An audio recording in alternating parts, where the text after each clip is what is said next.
Après une année 2024 de célébration de toutes sortes mettant en lumière le centenaire de notre fédération, une connexion avec le passé était essentielle pour apprécier les changements fondamentaux de la chasse du XXIe siècle.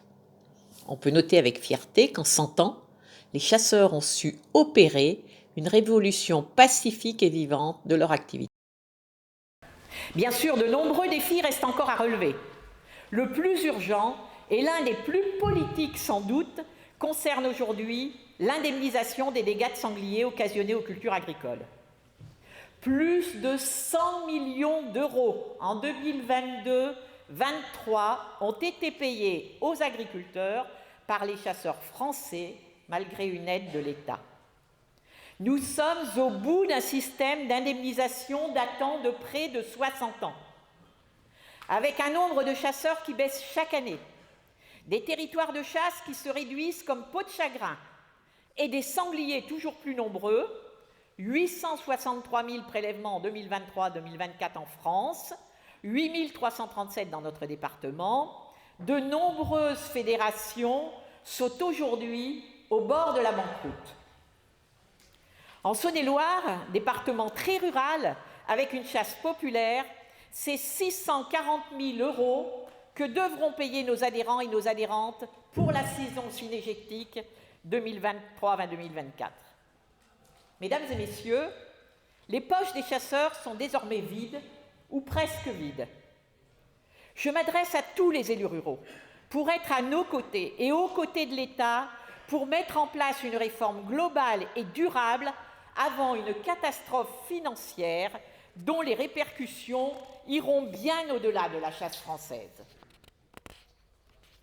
En 2025, notre quotidien est malheureusement aussi rythmé par une série d'absurdités, d'attaques en tout genre et de tribunaux administratifs dont certains jugements nous laissent perplexes.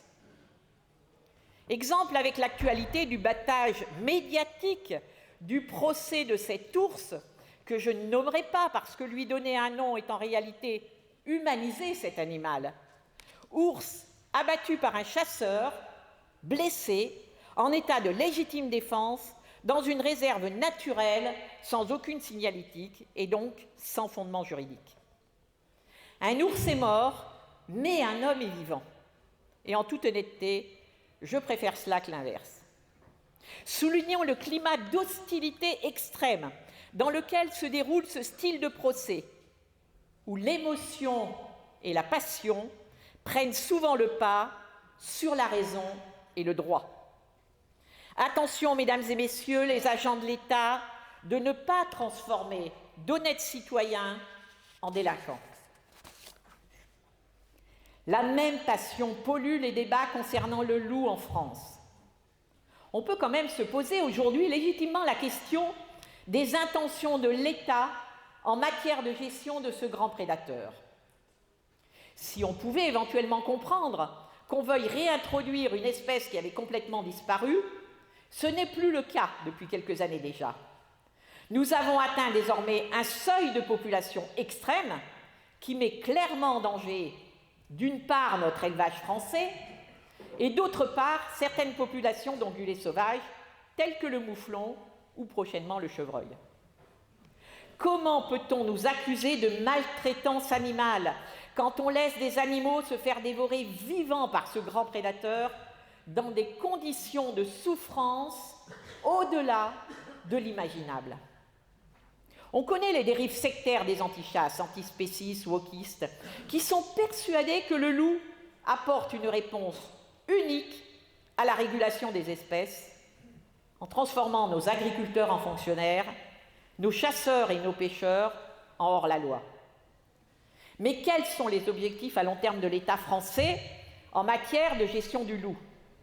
Il nous faudra bien, un jour ou l'autre, avoir une réponse claire sur ce sujet. Chères présidentes et présidents de sociétés de chasse, chères adhérentes et adhérents, il nous reste un travail intense à réaliser dans de nombreux domaines, notamment en matière d'éducation à l'environnement dans les écoles de la République.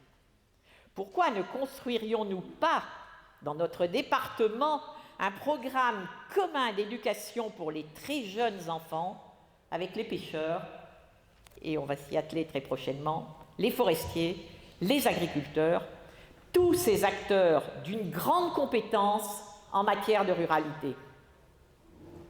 Sur le sujet de la biodiversité cynégétique, nous ne pouvons que nous réjouir de la nouvelle stratégie 2025-2030 de la Fédération nationale des chasseurs concernant la conservation de notre petite faune de plaine, lièvre, faisan, perdrix, lapin de Garenne, que nous allons adapter à notre département, qui a la chance, dans ce domaine, d'avoir un biotope des plus accueillants.